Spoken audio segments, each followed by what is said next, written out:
Tunaomba TAKUKURU waendelee na jitihada hii kubwa ambayo wanaifanya nchi nzima, na hapa Monduli waendelee nayo kuwafundisha watoto uzalendo, kuwafundisha watoto elimu ya mapambano dhidi ya rushwa, lakini kuendelea kuwalea katika malezi mema, kwa sababu najua TAKUKURU mnafundisha pia maadili. Tunawapongeza kwa kazi nzuri, mmechagua chaguo sahihi.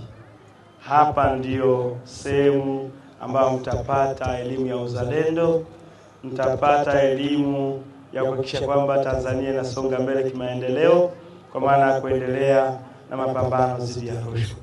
Lakini hapa mtapata elimu ya malezi bora.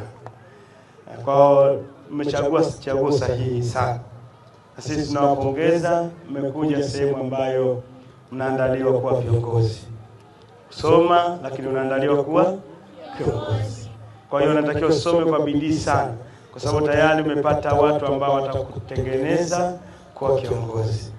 Kwa hiyo unaenda kuwa balozi mzuri, na tuhakikishe kwamba tunawaambia wanafunzi wenzetu kwamba waje kwenye klabu hii ya kupinga rushwa.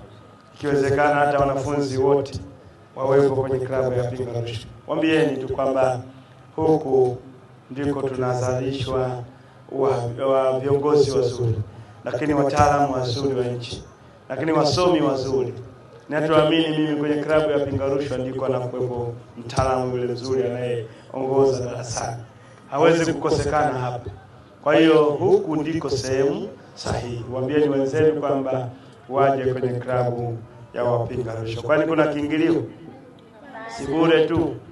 Haya, na mimi nawaomba wanafunzi wote wa Migongani wani waje kwenye klabu ya wapinga rushwa.